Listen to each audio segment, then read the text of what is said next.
Hi guys, welcome back to మన Sircilla. So ఈరోజు మనం గంభీరావుపేట మండలంలో ఉన్న భీముని మల్లారెడ్డిపేట గ్రామంలోకి అయితే వెళ్తున్నాం.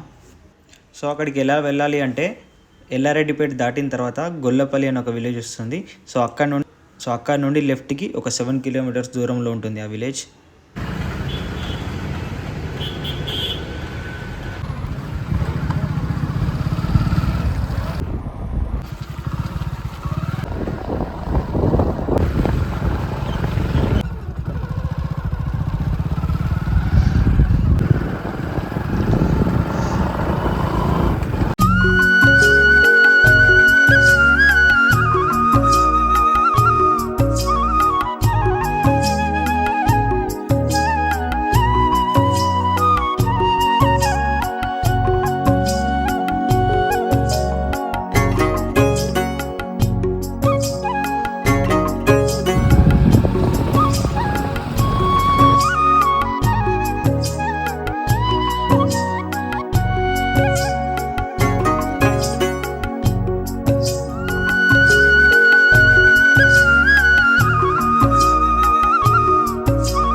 సో గైస్, ఇక్కడే ఈ టెంపుల్ దగ్గరే బలగం సినిమాలోని 2 సీన్లు అయితే షూట్ చేశారనమాట.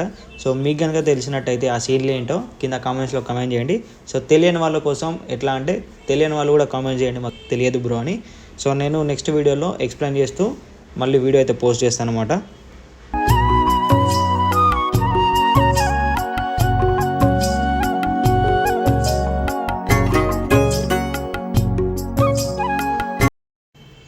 సో బలగం సినిమా కనిపించేది ఇదే లొకేషన్లో. ఇక్కడ నుండి ఆ టెంపుల్ అయితే కనిపిస్తుంటుంది.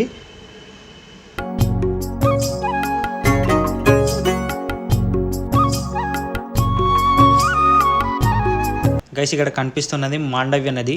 కాలక్రమేణా దీన్ని మానేరు నది అని కూడా అంటారు. ఇక్కడ కనిపిస్తున్న బండర ఏదైతే ఉందో అది పాండవుల్లో ఒకడైన భీమసేనుడు తను చీమ రూపం దాల్చి ఆ బండనైతే చీల్చాడనమాట. అదే అసలు మెయిన్ స్టోరీ మొత్తం చదివినది.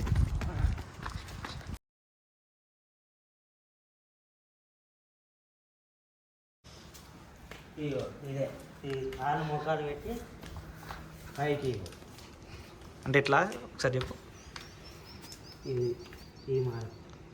ఇట్లా మోకాలు పెట్టి లేపుతాడు అన్నట్టు. తలకేదానికి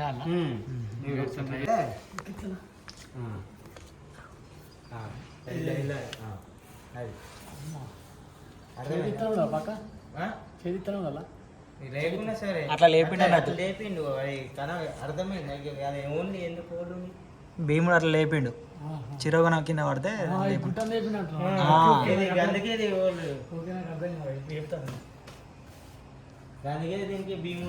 భీముని మల్లారెడ్డిపేట అని పేరు వచ్చింది. ఇట్లా కనిపిస్తుంది కదా, అది మన బలగం సినిమాది. అక్కడ నుంచి ఇట్లా ఇక్కడి పెడతారు కదా. నాకే ఒకసారి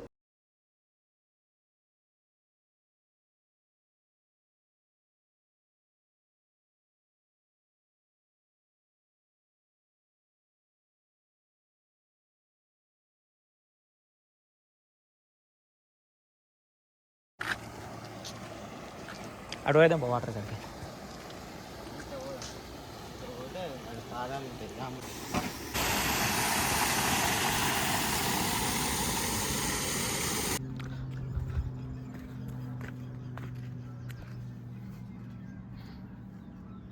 రాముడి పాదాలా? శ్రీరాముడి పాదాలు. అదేం గుడి అక్కడ? శివాలయం ఉంది గూగుల్ మ్యాప్స్లో, అదేనా? ఓకే, అడిగెళ్తుందా?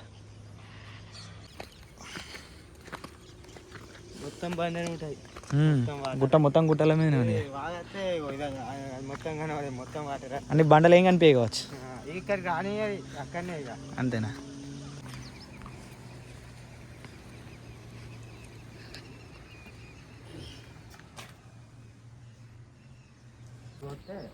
వానలు పడతాయని అంతే. ఇక అర్థం కాలే. సూర్యుడు చందమామ. ఓకే, సూర్యచంద్రుడు. దాంట్లో పాశం నీళ్ళు వస్తే వర్షాలు పడతాయి అన్నట్టు. ఓకే, వేరే వేరే ఊరోళ్ళు వచ్చి కూడా పోతారు. వర్షాలు వేస్తారు ఇక్కడ ముడుపు వేసి వేరే వేరే ఇక్కడ చుట్టుపక్కల ఊరోళ్ళు వచ్చి ముడుపు వేసుకుంటారు. అది వేసుకొని ఇక్కడ పాశం పోసి అలా ఇప్పేస్తారు ముడుపు. ఓకే, తెల్లారి వానలు పక్క పడతాయి, ఖచ్చితంగా పడతాయి పక్క. ఓకే. స్థల పురాణం ప్రకారం పాండవులు ఇక్కడ విశ్రాంతి తీసుకున్నారట కొన్ని రోజులు. సో ఈ టెంపుల్ గురించి మళ్ళీ మంచి వీడియో చేస్తాను. సో అందులో ఈ టెంపుల్ యొక్క హిస్టరీ, స్థల పురాణం మొత్తం డీటెయిల్గా ఎక్స్ప్లెయిన్ చేస్తూ ఒక వీడియో అయితే చేస్తాను. సో ఇప్పుడు ఈ వీడియో చేయడానికి రీజన్ ఏంటంటే ఫిబ్రవరి 9న మాఘ అమావాస్య రోజు ఇక్కడ ఒక జాతర అయితే జరగబోతుంది. సో ఆ అప్డేట్ ఇద్దామనే ఉద్దేశంతోనే ఈ వీడియో అయితే చేయడం జరుగుతుంది. సో సిరిసిల్ల నుండి దాదాపు 28 కిలోమీటర్లు ఉంటుంది. కామారెడ్డి నుండి దాదాపు 40 కిలోమీటర్లు ఏమో ఉంటుంది. అండ్ సిద్దిపేట నుండి కూడా 40-45 కిలోమీటర్లు ఉంటుంది. సో ఇక్కడికి చాలామంది వస్తూ ఉంటారు. సిద్దిపేట, కామారెడ్డి ఇట్లా చాలా రకాల డిస్ట్రిక్ట్స్ నుండి వస్తూ ఉంటారు. సో వీలైతే మీరు కూడా ఫిబ్రవరి 9న మాఘ అమావాస్య రోజు జరిగే జాతరకి వచ్చి చూడండి. అండ్ ఈ టెంపుల్ గురించి, ఈ టెంపుల్ యొక్క హిస్టరీ, స్థల పురాణం గురించి మంచి వీడియో అయితే మీకు ముందుకు త్వరలో తీసుకురాబోతున్నా. సో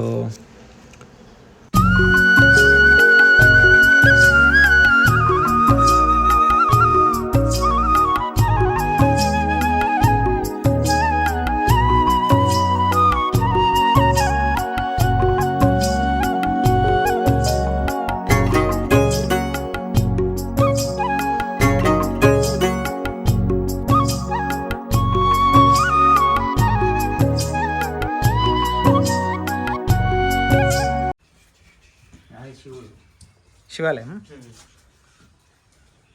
ఆయన దగ్గర పోయేసాడు.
మెయిన్ డోర్ నుంచి లెఫ్ట్ సైడ్లో స్టెప్స్ ఉంటాయి.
ततुल्यवेगञ्जितेन्द्रियं बुद्धिमतां वरिष्ठं वाताध्वजं वानर यूतमुख्यं श्रीरामदूतं शिरसा नमामि. శ్రీ భీమున్ మల్లారెడ్డిపేట వీరాంజనేయ స్వామివారి దేవస్థానంలో తేదీ 9/2/2024 రోజు నాడు మామాస జాతర మహోత్సవం నిర్వహించడం జరుగుతుంది. ఇటీ మామాస జాతర మహోత్సవానికి అధిక సంఖ్యలో భక్తులు, రామభక్తులు పాల్గొని ఇటు జాతర మహోత్సవాన్ని విజయవంతం చేయగలరు. అలాగే ఇటు జాతర సందర్భంగా శ్రీ భీముని మల్లారెడ్డిపేట ఆంజనేయ స్వామి వారి దేవస్థానం కమిటీ వారు అత్యంత వైభవపేతంగా నిర్వహించడం జరుగుతుంది. దానికోసము కావలసిన వసతులు, భక్తులకు కావలసిన వసతులు చూసుకోవడము, అలాగే పార్కింగ్, ఇవన్నీ సౌకర్యాలు ఈ కమిటీ వారు నిర్వహించడం జరుగుతుంది. ఈ పురాణం ప్రకారము ఎవరైతే ఈ మామాస జాతరలో ఈ మాండవ్య నది, ఇక్కడ దేవస్థానం దగ్గర ప్రవహించే మాండవ్య నదిలో ఎవరైతే స్నానం ఆచరించి స్వామివారి ఆంజనేయ స్వామి వారి ప్రదక్షిణాలు చేస్తారో వారికి గ్రహ దోషాలు పోయి అంతా మంచి జరుగుతుందని నమ్మకము. అలాగే ఈ మామాస జాతరకు వేరే ప్రాంతం నుంచి, వేరే రాష్ట్రంలో నుంచి, వేరే ప్రాంతంలో నుంచి, వేరే జిల్లాల నుంచి కూడా భక్తులు అధిక సంఖ్యలో పాల్గొంటారు కావున అధిక సంఖ్యలో పాల్గొని ఇటు మామాస జాతరను విజయవంతము చేయగలరు. అలాగే ఈ మామాస జాతర రోజు ఉదయము 5 గంటలకు శ్రీ వీరాంజనేయ స్వామి వారికి అభిషేకము ఉంటుంది. 5 గంటలకు అభిషేకము నిర్వహించడం అవుతుంది. 6 గంటలకు జాతర మహోత్సవము స్టార్ట్ అవుతుంది. ఉదయం 6 గంటల నుంచి సాయంత్రం 6 గంటల వరకు ఈ మామాస జాతర అనేది కొనసాగుతూ ఉంటుంది.